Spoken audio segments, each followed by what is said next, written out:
Right, okay, no, we're going to jump into a few of these topics and welcome you to jump in about it as well. The first one I want to talk about, and you would know it, we all know it, that reputations are made in finals, and what Sam Walsh has done the last couple of weeks has elevated his status in my eyes, and I'm sure in many others, but what an amazing final series he has begun, and looking forward to seeing the next of it, the next instalment of it up in Brisbane. But on Friday night, he just kept standing up. Hewitt made sure that did. Fogarty to Walsh. Free swing from 45. Got it there! The thing that impresses me most about him is he's an outside runner. He's one of the best uncontested players, with all due respect to his to contested work, but he runs so hard. He's got the ability to outnumber at every contest, either offensively or defensively, as we were talking about before 7. And he does it through sheer work rate. But what I've seen in the last couple of weeks is he's in an underwork is as good as anyone as well. He's sticking tackles. He had 6 tackles on against Sydney, and then 8 tackles against Melbourne on Friday night. He's had 27 contested possessions across those 2 games. He's had 9 clearances across those 2 games. He's taken the ball inside 50 more than anyone, and he's averaging over 30 touches in both of those games. Kicked a couple of goals on Friday night, which helped. But in key moments, he stood up. He actually had a couple, like in the last 5 minutes there, got caught holding the ball just in front of us, sort of for the Oliver shot on goal.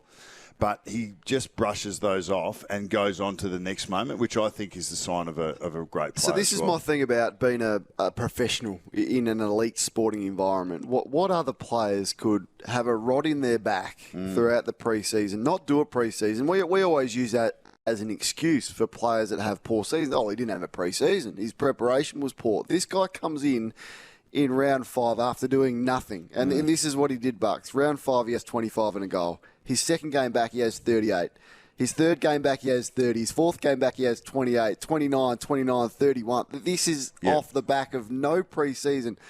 I don't know Sam Walsh, but what I've heard about him is that he is elite in his training and his preparation. And you'd have to say that what other player in the game that went through as much adversity as he did in the pre-season could return the way that he has and then be in a position to put his team in a prelim final with others. But so that's why I'm so hard on players who aren't fully professional. And I know there's different attitudes and people do things different. Right. But I think that's a cop-out. I think that's an excuse. You're an elite footballer. You're a full-time, highly paid professional.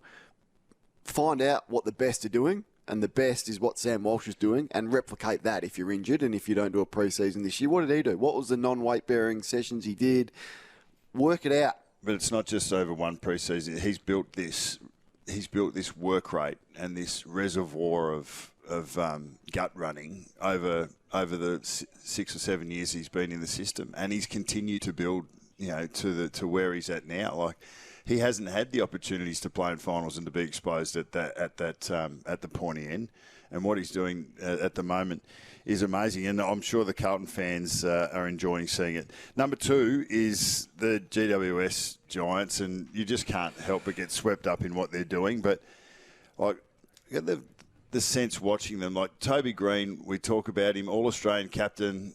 He's a great player, and he stands up in key moments. But the GWS Giants are more than Toby Green, and they need to be, and they are. They've been as good as anyone in the back half of the year, and Adam Kingsley deserves credit for what he's built and building, and his players are going along with him.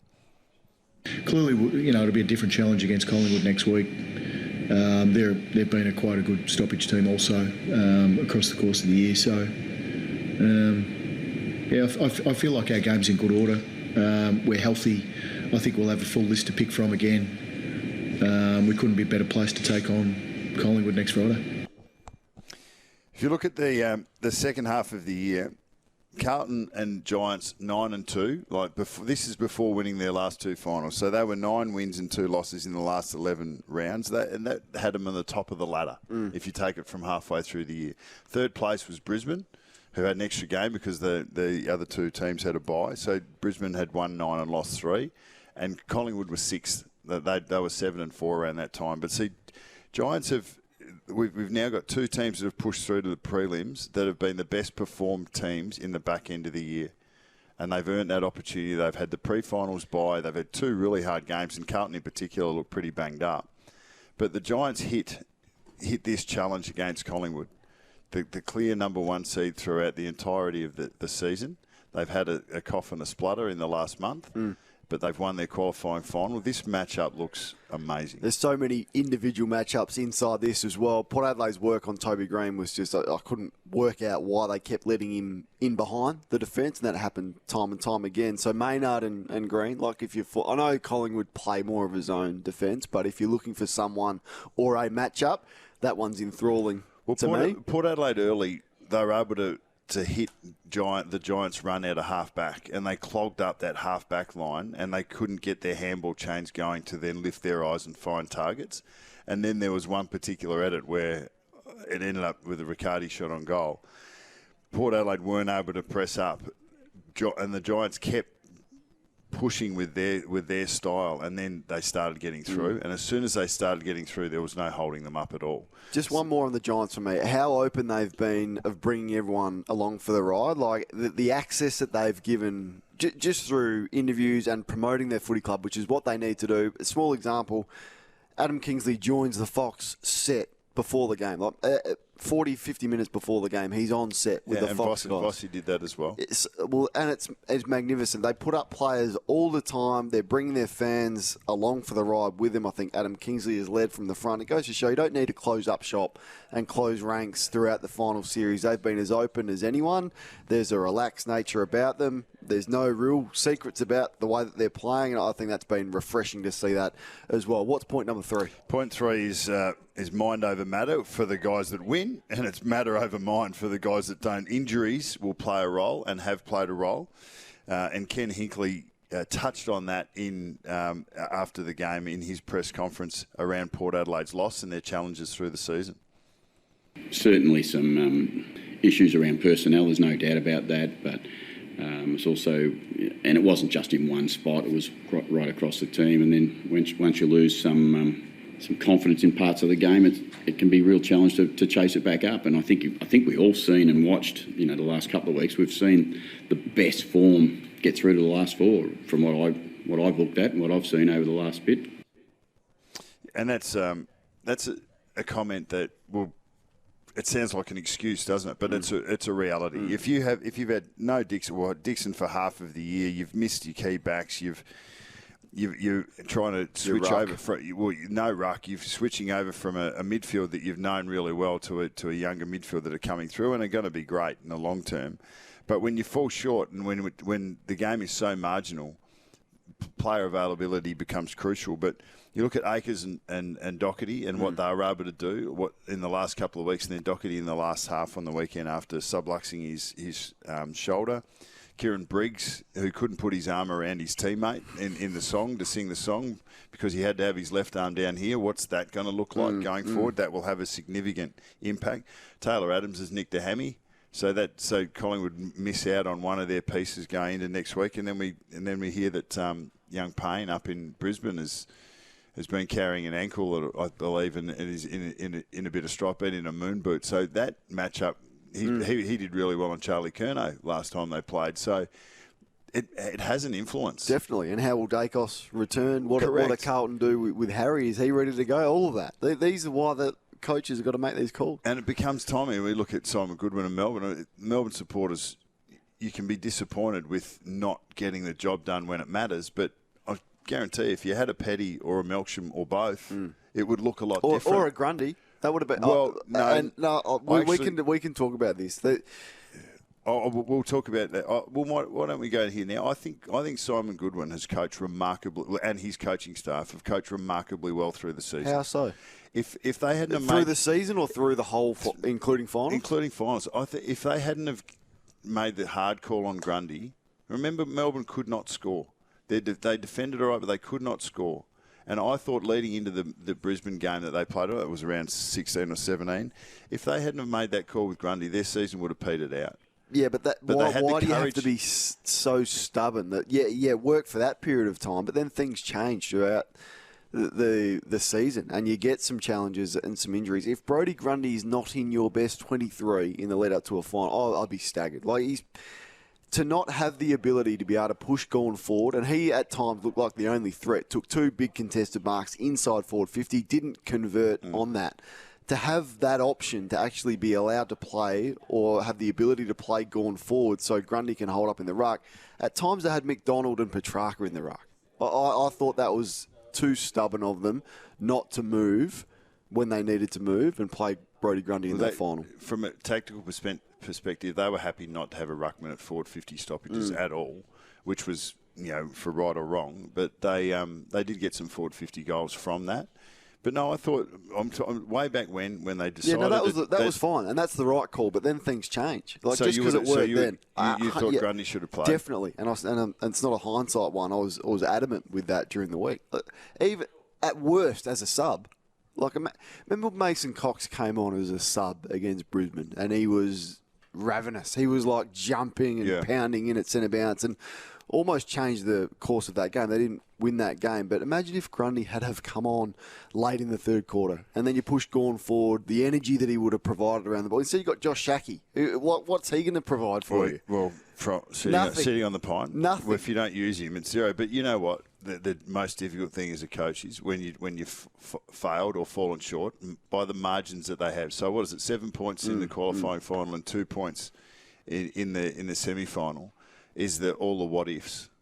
All the what ifs Definitely. that could have happened, might have happened, should have happened, where we don't actually know what would have happened if Brodie Grundy was in the side. Whether it would Josh have been better Shackey or worse. versus Grundy. What we do know is that the decisions that were made led to a 2-point loss where the inches were everything, and I'll get to that. And now you haven't made the right call or you haven't made the right decision.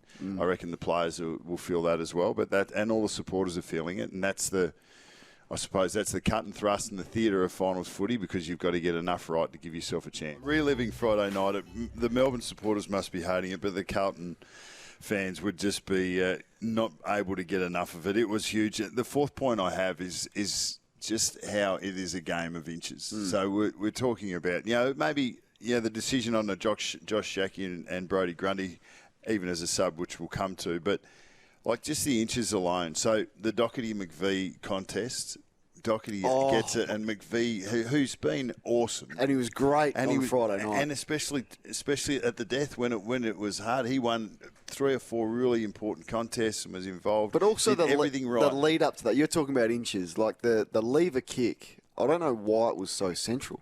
That had to be boundary. So but then Viney gets it in his hands, and you're out. And then that's when Wiedering takes the mark, and then they're away. That kick to Hollands was spot on. The kick from Hollands to Doherty, inches, and then even McGovern's play. Like, you unpack all of that. That's scenario training. Carlton have done really well. the inches of Cozzy Pickett's ball that bounced into the post instead of bouncing through the goal in that snap that he had. And even that, if you look, Petracca actually runs past the receive point and he's central, and Pickett doesn't seem or doesn't go to him.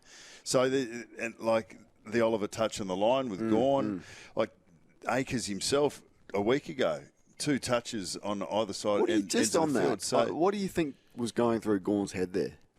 What was he trying to do? Was he thinking that it wasn't going to make the distance, so he was punching it back into play to keep the ball alive? Yeah, he was. He was trying to keep it in because I think he thought that Kemp was going to get a fingernail to it, and he may well have. We haven't really looked at it closely enough. I've looked at it pretty closely. I can't work out. Kemp doesn't get a... I think if Gawn could have just got him under the ball to make it as though Kemp wouldn't have touched it. So Gawn needed to just nudge his opponent under the ball, and that would have gone through for a goal. Now, these are all the inches. This is exactly your point. The inches you're talking about, and you can review it, and there's many Melbourne fans who would be doing the same, but I just can't work out what Max Gawn was doing in that moment. Well, so Melbourne have lost 4 finals in a row. They've been out straight sets 2 years in a row, but and a lot of it has been on the back of those marginal So you do need a little bit of luck as you go along, but then again you talk about the Oliver free kick against when he should have pushed back to 9. So we'll see that. We see this time of year. This is when we see it, and it is so marginal. You're tested. Your mental, emotional, and your physical capacities are at its limits, and we do see some in the margins are where finals are decided, and we saw it again on the weekend. The last one I've got is about the doctors and how much pressure they're under. We spoke about it before 7, but I reckon that it is the position that is under the most stress. I mean, we talk about senior coaches or high-performing players, but club doctors at the moment, and in particular I'm looking at that Wiedering clash, he looked to me like he had copped one across the chin, and he was staggering. He was. So the doctor looking at that vision, he's under so much scrutiny and pressure. There's 15 minutes to go in the game. Carlton need their best players on, and Wiedering was actually really big in that last 15 minutes. He'd been great for the whole game, but he was really big in the last 15 minutes. It happened right in front of me. Joel Smith goes and picks him up because Joel Smith collected him either on the chin or in the throat.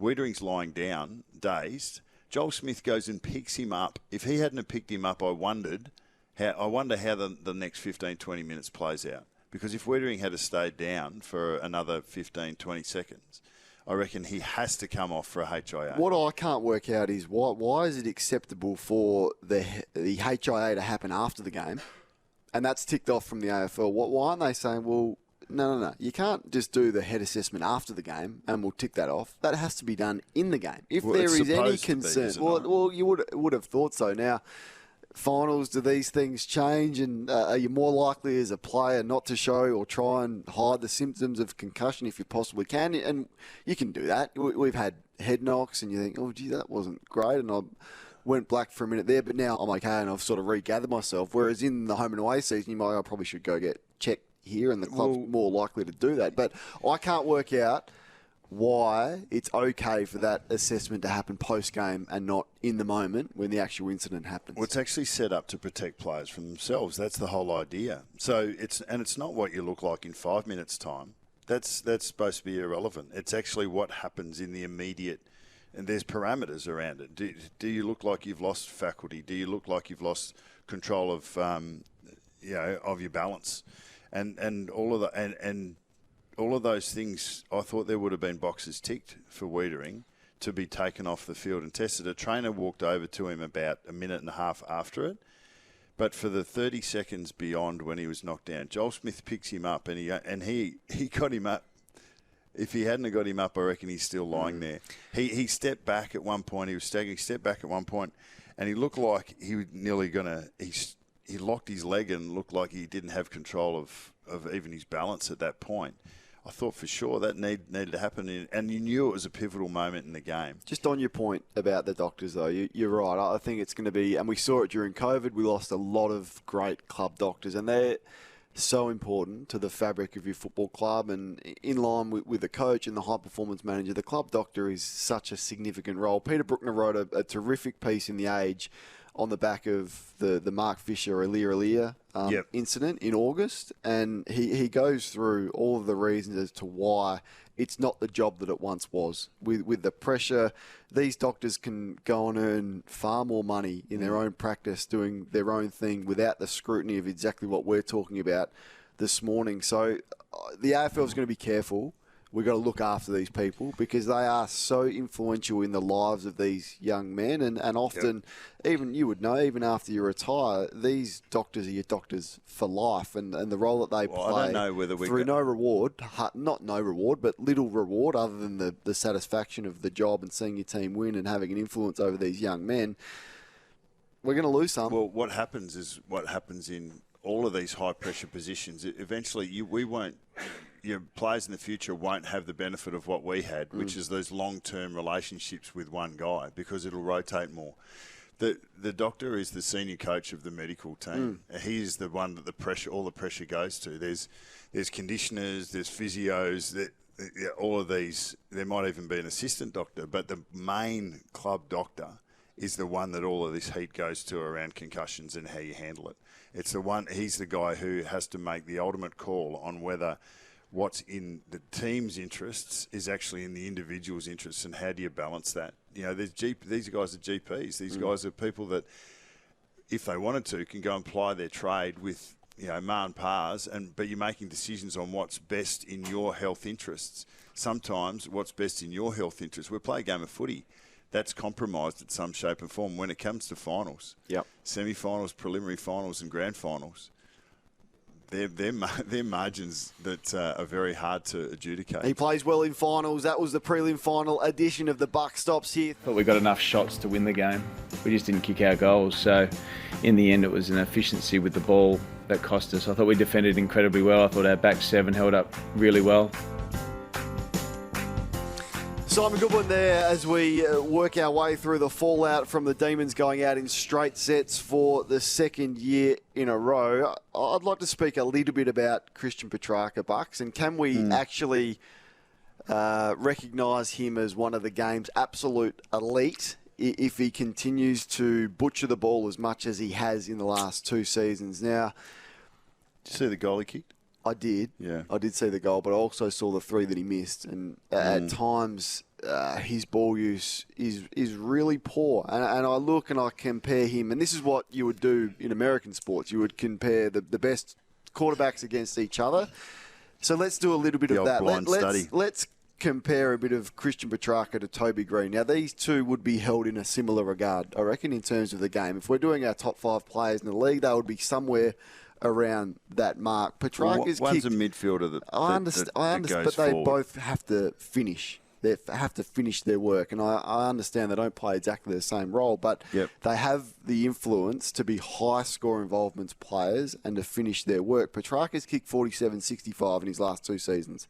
Toby Green's kicked 101-54 in his last 2, and I looked at Petracca's ball use on Friday night, and I've gone, he had the opportunity 3 times to finish for his team, and he didn't even really score. And the amount of times he sprays it, so he kicked it at 41% on the night. And then I look at what Toby Green does every week, but what he did and making the most of his limited opportunities that you get in that role, and he nails it more often than not. And not only does he nail the finish, his ability to set up his teammates and make the right decision in that moment. So do we hold Christian Petracca, or can we hold him in that esteem if he continues to be as wasteful as what he has been in the last 2 seasons? Or is that harsh? No, I don't think it is harsh, because if we're talking about the inches, making the difference in performance, then your best players taking advantage of those moments, or any player really taking advantage of those moments, is crucial.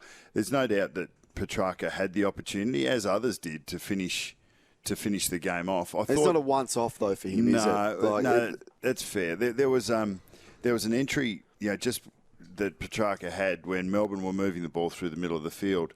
He actually was going into a +1 forward line. He had a player sort of that was out 25 metres if he'd have scanned to go out, and it was a certain Melbourne goal, and he missed that kick. I think it went straight to, I'm not sure who the Carlton player was that marked it. It might have been Wiedering again, but you've got to take those chances in games, and that is the difference between it being an elite team or an elite performer and not quite hitting your straps. So if you had a draft right now, you had like a pick in the draft and you've got Green and Petracca, you're not even hesitating to take Green. Not even hesitating. No, I agree with you. Yeah. I agree with you absolutely. And one of the reasons I would do that is because Petracca's midfield work can be, you can find a midfielder who will go and do that work for you, who will do the work through contested ball and clearance and will find enough of the ball there. He bursts out of packs and out of tackles really well, but there are others that do that also. What Toby Green gives you in the front half of the field is there's not many players that are doing that in the competition. So I think Petracca's work can be found amongst others, but Green's not so much. We've done it all year. We posed the question, who does the result speak volumes about? It's for Loop Logics, the Swiss Army knife of construction management. Just before that, before we work our way through Friday night's game, we have a live audience here at Melbourne Skydeck, and we've solved the problems of the football season in the ad break. Tony over here has got a Collingwood polo on. He's suggesting not only are they going to win and win comfortably, he's sensing a dynasty, and he reckons Collingwood are going to win the next 3. This is Tony. Confident, aren't you, Tony? Did you see what Kane just did then? You said 2. You went back to back, right? Kane put some mayo. If I had have let him Kane go, put some mayo on it. Bit of mayo, you think? If I had have let him go, you're a great entertainer. You just need to push it a little bit further down. Well, Tony's playing his role extremely well. That's what a supporter should do. Yeah, we got 2 Port Adelaide supporters here who are depressed. We got some Blues fans. A couple of Melbourne supporters that got themselves out of bed, which is an amazing effort. Dragged themselves out of bed. Any North Melbourne fans here? No, luckily. All right, let's work our way through this, Bucks. Who does the result between Carlton and Melbourne speak volumes about? Well, we focused a lot on the winners, so it's nearly worth going to the vanquished. I thought that Simon Goodwin and his coaching staff showed great courage about 2/3 through the year when they just weren't able to score. They decided that they were going to play a running side. They were taking an extra player in as a runner. They actually left Woden in, who was a second game player, in their side and dropped Grundy. That was the decision they made. So you see Chandler, Neil Bullen, Spargo, Woden at times. Fritsch came back into it.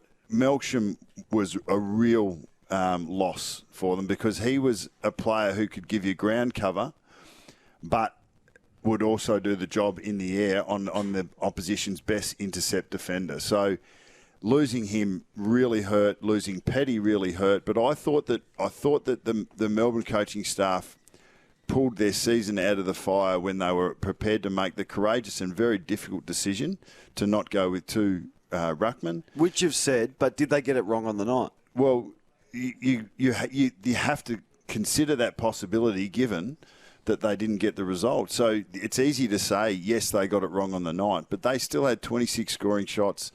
They had kicked 9-17, which was probably, in my mind, a stronger contribution to the win or to the loss than actually anything that Carlton did to them. I thought that they did enough to win the game. They just didn't finish well enough. So I don't think you can argue that having Josh Shackey sit there as a sub for the entire game and not having Brodie Grundy in as a sub lost you the game of footy. What part did the Brayshaw incident have in distracting them as a group? I'm not sure he had a great 2 weeks, Simon Goodwin. I'm not. I thought his comments after that game. They lost 2 games. They lost 2 finals by very narrow margins, and you can't say And the game is in the margins when you get to finals. They played against 2 really good opponents in Collingwood and Carlton. Carlton have been one of the form teams in the second half of the year. Collingwood have been the best team throughout the season. Melbourne found a way to finish in the top 4. I think that was an exceptional coaching performance because that's 2/3 great. through the year they didn't even look like it. It's like the Ken Hinkley discussion, and that would be the criticism. It's great to get there, but that only gets you so far. It's in bloody their hard. last 4 finals, they've kicked 71, 53, 79 and 69 points. They haven't been able to score in finals. The selection questions and queries are there. The sub is there. The lack of discipline from their players, I haven't seen anything like it. How many undisciplined moments did they have in that game? Now, is that a reflection of the coach? Is that players going rogue? One of the more selfish performances I've seen from Cozzy Pickett. And he had some good moments, but for a talented player... I agree with you in the first half. But it was a meltdown. It was a meltdown from Cozzy Pickett. And I don't reckon you can argue against that. And that's what happens when you get put in these situations. Sparrow is a mild-mannered player. What possesses him to reverse that kick or a throw in with 5 minutes to go and all of a sudden field position again? Oliver, we've spoken about. Pickett running through the mark. Pickett trying to take off the head of McGovern, trying to clean up Cripps and get himself a week. He wouldn't be playing this week. How do you explain that? Well, the only way I think that you do explain it is because it's a high-pressure environment. There's a big difference between a qualifying opportunity and a win or go home scenario, and I think, and that's what you find that you're tested mentally and emotionally as much as physically, and there's no doubt that your Pickett in particular, I thought he was off, but then again you got to say his strength of character to come back in that third quarter when asked to play a different role in the second half if Melbourne had won that game, that coaching move to put him to full forward and to give him the opportunity to keep coming up at the ball and release him from the Brent Daniels role that we were just talking about all the way up and all the way back, that was a significant coaching move that actually gave Melbourne a chance to win the game. Now, they didn't get over the line, but they showed resilience themselves. But I agree with you. It is the little moments. And when you're 2 points on the wrong side of it, we go to all the things that you should have done better and that you didn't do well enough. When you're 2 points the right side of it, we sweep all of those things under the carpet. I'm sure if we're sitting here and Carlton had have not been able to get that one over the line, would have gone ifs, buts and maybes for another 10 or 12 situations. But we're not. We're looking at the Melbourne side. Port Adelaide and the Giants. We've spoken at length about the Giants. So what's your thoughts on Port? Well, talk to me about Port. I thought, once again, there was a game, I can't remember when it was, but Port Adelaide had lost those games earlier, and there was a must-win game. I think it might have been against the Bulldogs on a Friday night, around round 9 or 10. And Charlie Dixon came into the side, and he looked lame. Yep. But he was a really important part. Had a good first quarter. Yeah, so they were kicking long to Charlie Dixon, and it basically was difficult to defend, and it set up the rest of their runners. I had the feeling then that if it wasn't a must-win game of footy, that Charlie Dixon wouldn't have played. He looked, I reckon they went to Charlie Dixon this week to try and do the same thing, to try and help the players surrounding him to be able to pop off the back of his presence. That just didn't happen this week. Yeah, it's amazing how their lack of depth was exposed this year. And this is why I enjoy the trade period, because it gives hope for supporters. Now, they didn't address the areas that needed to be addressed. Yep, you get Horne-Francis in, and you had to do that, and that's great, and that's going to be a raging success for them for a long period of time. And Rioli, it's been okay. He's had some moments, but you didn't address what you needed to address, and that has killed them throughout the year, and it was always my concern. But then, so that's that part of it. But then you look at, in a big final, how you've been absolutely smashed in the midfield in 2 finals in a row against good opposition. So that doesn't alleviate any responsibility of that. The clearance numbers just midway through the second quarter. Just extraordinary. So the Giants in the first half, plus 77 touches, plus 18 in contested, plus 17 in clearances, inside 50s, plus 9, and 9 more scoring shots. They should have lost by 10 goals. That's the reality of it. Probably in 2 finals, to be fair. So they'll need to address that. They'll need to address the accountability of the midfield. Why did they go missing when it had been such a strength for them? They look like they have a lack of speed. At times it's just exposed with the Giants' running power. So that would be a question. One of the things that stands out to me, and this is the offense versus defense, and Ken has always been he loves to play a front half game. So if you play a front half game, you want good users behind the ball. Farrell and Burton, to me, are 2 players that I reckon when you get against the best opposition and you get into high pressure finals, that they're players that are more flashy than reliable. It's one of the poorer performances I've seen from a player in this final series was Ryan Burton. Now, he was great against Charlie Cameron the week before. Correct. So he had the Toby Green job, and it's the toughest matchup in football at the moment. I get that, but handball turnovers, allowing Green in behind him multiple times. Well, I think the way matchup. GWS move the ball from their back half, as a back 6 player, you're relying so much on the defence of your forwards and your midfielders to stop that run or just halt them up and pause it just for 2 or 3 seconds just so you can get the positioning right.